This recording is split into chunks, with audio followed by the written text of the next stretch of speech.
Hey, what's going on, people? It's J.Good of Str8OutDaDen.com. I'm on the line right now with Lotta, man. Say what's up. Peace, peace. What's going on? Man, we good. We good over here, man. Things. You in North Carolina, right? Fayetteville. Well, I mean, I'm from Fayetteville, but I'm actually I reside in Charlotte right now. Okay, cool, man. I was just in Charlotte in January. Cool city, man. I've never really got the opportunity to like really get out and about in the city and just kind of learn stuff, man. But I just made a few stops here and there. But definitely a dope place, man. Even spent some time in Fayetteville. What is it, Fort Bragg out there? Yeah, that's what it's known for. Yeah, man.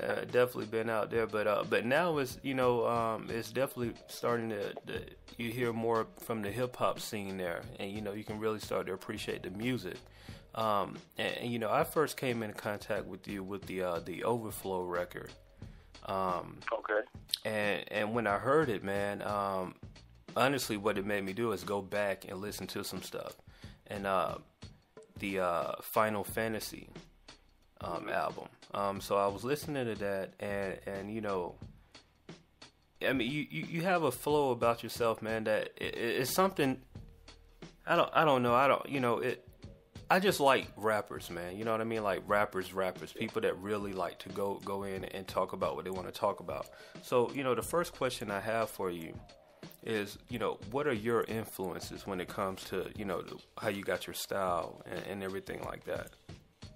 Well, I mean, a lot of people ain't gonna really, understand it from the way that I rap, man. But, growing up, I'm from the South, man. So, when I was growing up, man, there wasn't a whole bunch of, South cats doing it other than the, UGKs and the Outcasts. So I was pretty much on up north rap. So, my biggest influence had to be like, Method Man, Redman, like the DMX era. That was, those were all like my favorite rappers at the time. Gotcha. And, that's when I really got into it. That's when I really started putting my words together and, like really writing down stuff and, taking it seriously, jumping in ciphers and shit like that. So, that's basically my influence, man. I would say like 90s New York hip hop. 90s New York hip hop. I mean, that's cool, man. And, I heard, I hear that often. I don't know if it's maybe that area, the North Carolina area or not, but it seems like you said, you only have a couple of artists that's doing it, but everybody gets that influence from like up north cats, man. And I guess that's where the lyricism comes in. That you know what I mean? Well, in Fayetteville, man, we got a diverse, artist, kind of thing, and that, like we got cats that's out there, they on the trap rap, and then we got like most of the people that I've dealt with and I've done songs with are they're all lyricists, man. Like I know a whole bunch of lyricists from the Ville, and I know a whole bunch of trap niggas from the Ville. So what I'm saying, it varies on what you get when you come out there. But if they came up, like if they're around the same age as me, most likely they was on some New York rap around the time that we was coming up and actually getting ourselves into getting ready to be what we wanted to be. You know what I'm saying? Got you. Tell me about the Overflow record, man. The crazy thing is, I'm actually just now looking at the animated artwork. It's dope, dude. Like I didn't because I had the still version. I see everything moving in the background. So Oh yeah, that's dope, man. Like, what was the the idea behind that record? Well, in all honesty, man, the Overflow record was I call it transitional music. Like it was like the music I was writing between the time that Final Fantasy dropped and I was promoting and everything for it, and I still had to make a little bit of music to keep my blade sharp until the next album, because if you stop after like an album, man, it's hard to get back to that feeling again. You know what I'm saying? So really, Overflow was just like transitional music. Like it was going from Avatar to like really like seeing where I'm at right now, man, because I always pride myself on trying to be like a level above what I just was, you know what I'm saying? So gotcha. I felt like, when I dropped the record, Overflow ain't even gonna be like on an album or EP or anything, man. It was it was just a leak that I wanted to drop just to let cats know that, you know, I'm still working and we got stuff coming soon, you know, just something to keep their ears heavy and like, yo, my boy's still doing it, you know what I'm saying? Basically, man, that was really the concept behind it. And, you know, as far as the words and, you know, my thought process behind the song, it was just like, you know, get up and go do something, man. Make it, you know, like, you know, you ain't gotta sit up in the crib, man. Man, do whatever you gotta do to get where you want to be at. You know what I'm saying? That was basically my whole, you know, thought process behind the song, man. You know what I'm saying? All these niggas playing, I be trying to, you know what I'm saying? I want to put it, you know, I want to put niggas in the game, and I want to teach them how to play it. You feel me? Gotcha. I mean, that's a good way to be, man. And you know, it's funny you say that. It's I think it's important. You know what I mean? Like, not to have that crab in the barrel type syndrome. Like, hey, man, I'm winning. You know, I'm learning this game. Let me pull somebody else up and teach them. You know what I mean? So they can kind of figure out the things for themselves and you know, and grow with the music industry. One question I did have, man, and it's like your album titles, like Avatar and the Final Fantasy. It seems like there's like you know, video game type vibe. See, the thing with the album titles, it was a trilogy. Like my first mixtape was called 2012. You know, I dropped that in 2010. It was a whole bunch of political stuff going on that one, man. That's kind of hard to find now. Then the second one was Avatar, you know, and then the third one was Final Fantasy. But it was like a trilogy of all movies, and we're not going to do the movie thing no more. It's my first 3 mixtapes, and you know, Final Fantasy is the last time. That's why I called it Final Fantasy, because it was like the last little movie. It was like the last thing in the trilogy. You know. Gotcha. That makes a whole lot of sense now, man. Like, what's coming up for you? You know, new projects, new EPs. Yes, definitely. I got 2 EPs coming this year. I'm thinking one should drop in the middle of May. That's going to be fully produced by a guy named J.Good, man. He's from Atlanta. He's doing big things, man. That's going to be the first one. And then the second one should be dropping maybe in the summer, and that's going to be produced solely by my boy B Works. Okay. He's doing a lot of work out in Philly and New York, man. He's big connections, all types of stuff like that, man.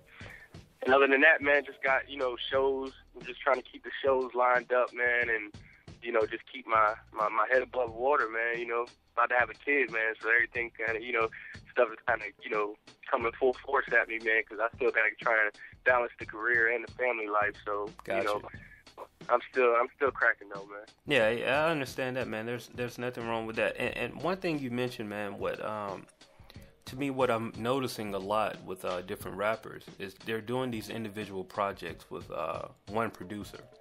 And you know, my question is, how important is it to have that vibe with one producer when you're working on a project?